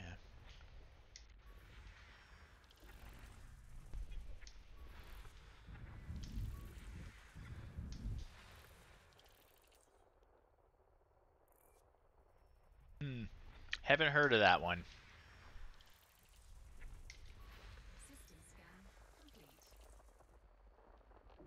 Okay. Very Elder Scrolls Online has a system like that. I could not get into it.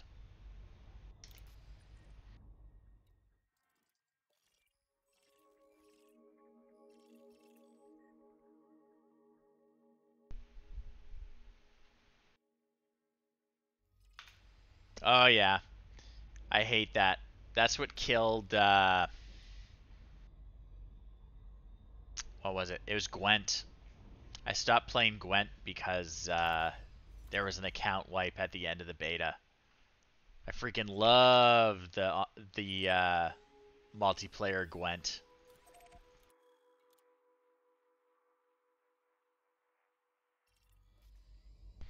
But yeah, literally have not played since the end of the beta.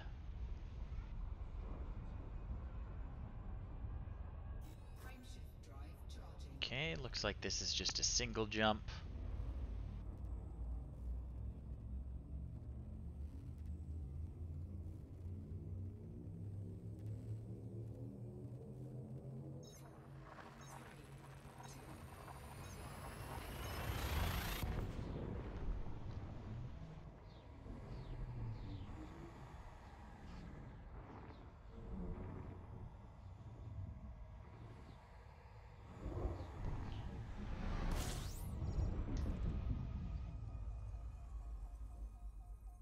Give it a honk.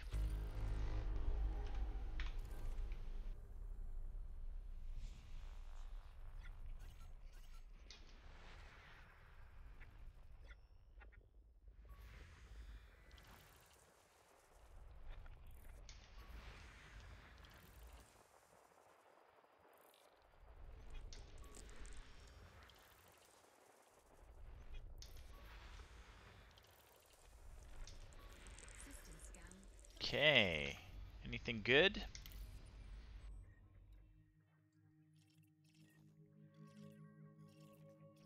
Nothing good. Alright, what's next?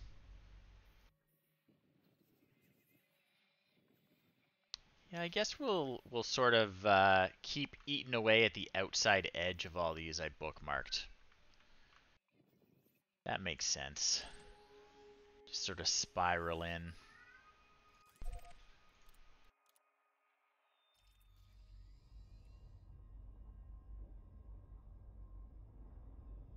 Oh yeah, that's the one where you're like scrapping ships, right? It's a cool idea.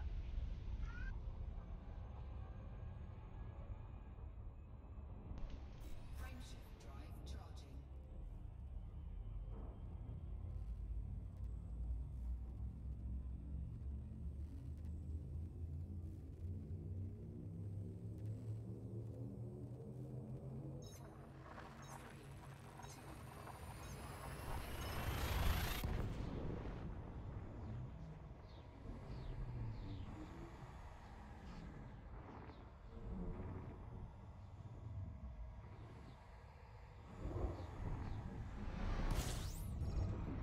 Okay. Oh, lots of stuff floating around here. Probably all worthless, but oh, we've got a couple secondary stars.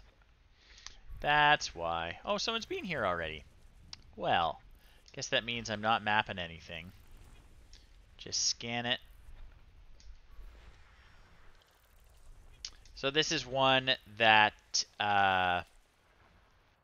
someone had visited it before, but they did not add it to the EDSM database. They weren't using the third-party tools that upload all your mapping data.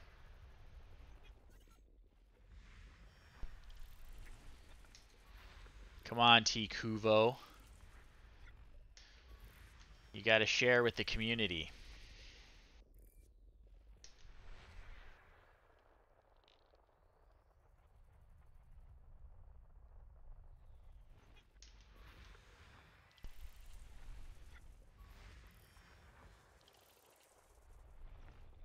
That sounds pretty relaxing too, Oprah.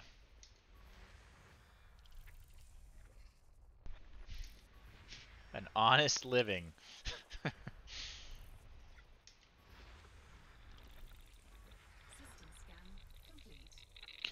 we've got some asteroid clusters.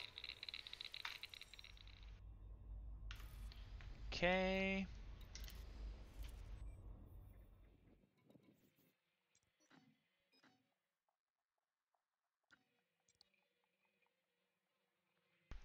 Let's go for this one so that we can refuel.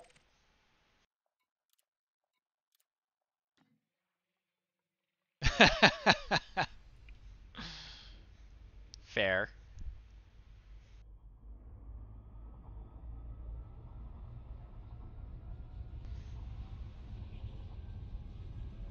I mean, I guess this is relaxing until you melt yourself on a white dwarf, but...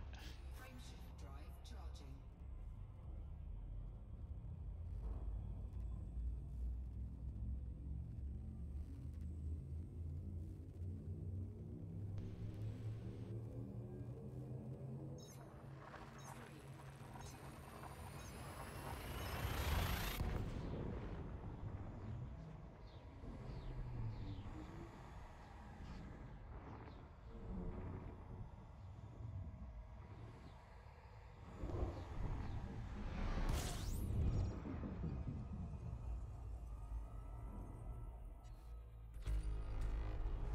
scooping. Let's fill that tank.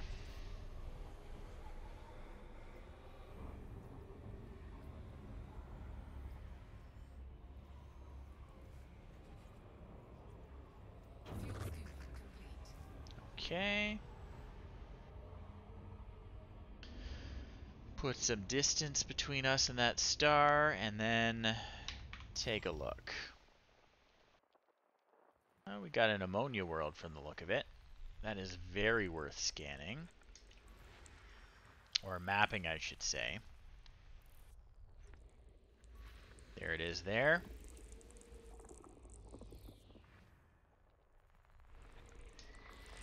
It's one of the more valuable types. Super rare. It's actually the second one we found tonight. I think the only type that is more rare than ammonia worlds is Earth-like worlds.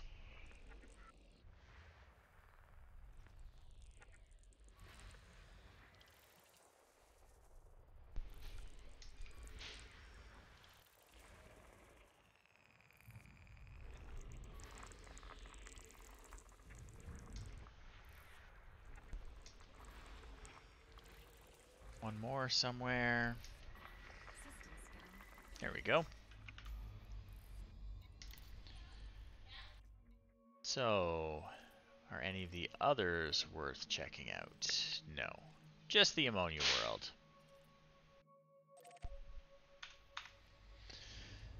So let's go pay it a visit. Arm our surface scanner.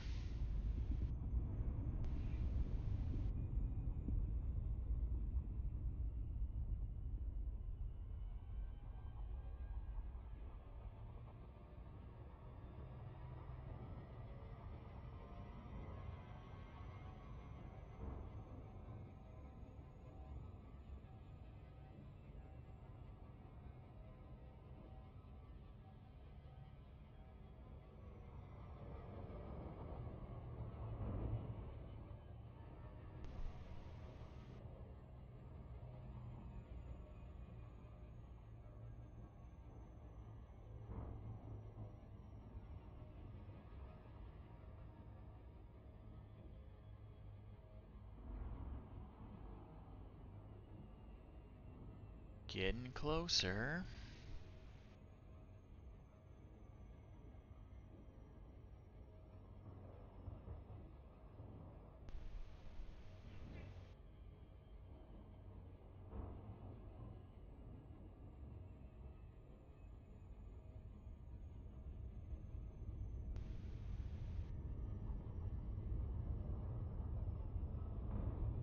There it is.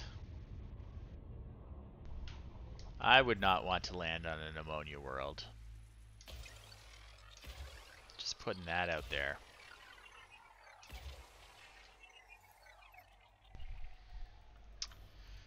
So what's next on our route?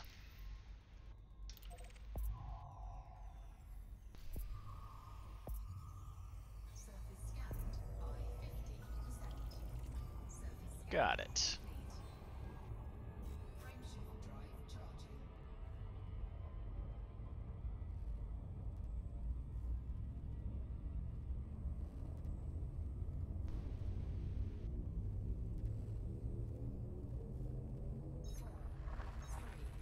two,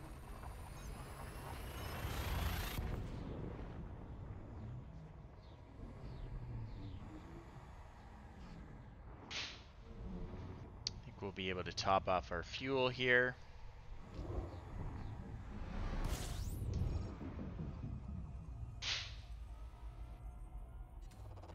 fuel scooping.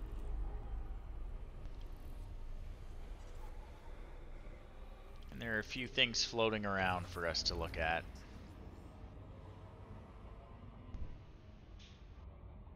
So let's find out what they are.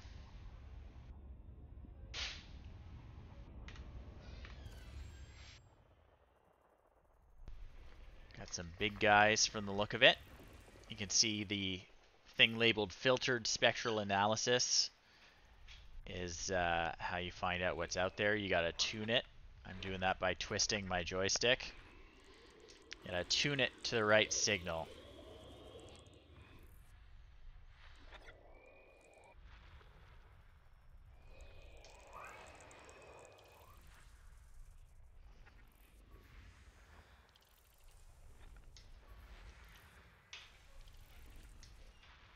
Bunch of stuff floating around this big guy.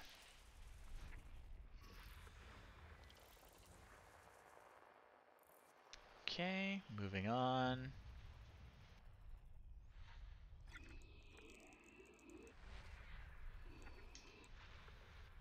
Where are you? There it is.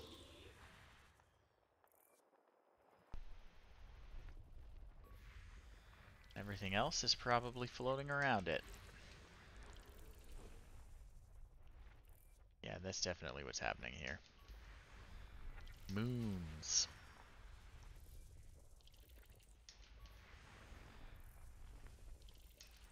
System scan complete. I don't think I saw any planet type that is usually worth checking out. Nope, that's it. So we're just on to our next system. Check my nearest map to make sure we've never been there before and that no one else has.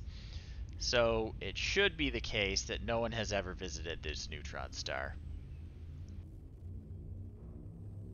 We'll scan that system and then we will be done for the night, because it has been 2 hours of this.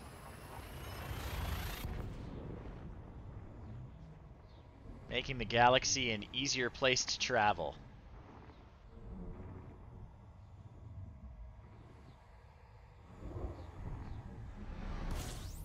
Okay. Well, it's not a super exciting one. System scan complete. And that's it. Yep.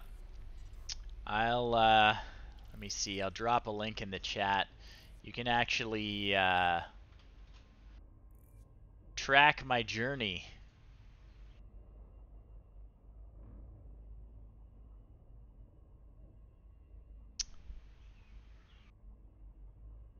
Let me get this link up for you. But, like I said, it is all player run stuff. So, my travel map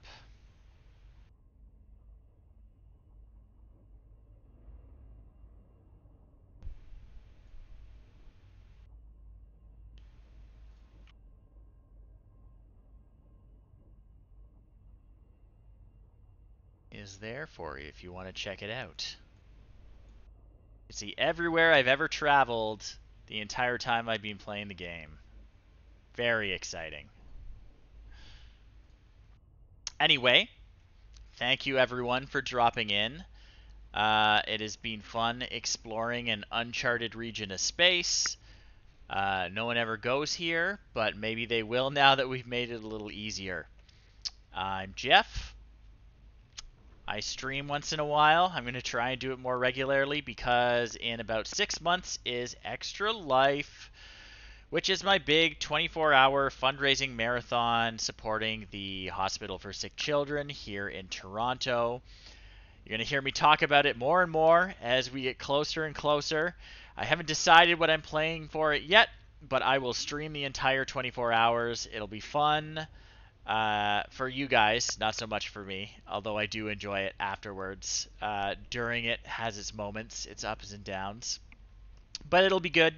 I generally play something retro, something from when I was a kid, because it is a charity for kids, and it'll be fun. Yeah. I'm open to suggestions if you've got ideas about games from the 80s and 90s. It should be a lot of fun. I hope everyone has a good night, and thanks again for yeah, that'll be helpful. That'll keep me awake. All right, thanks again everyone, and I will see you all next time, I hope. Later, folks.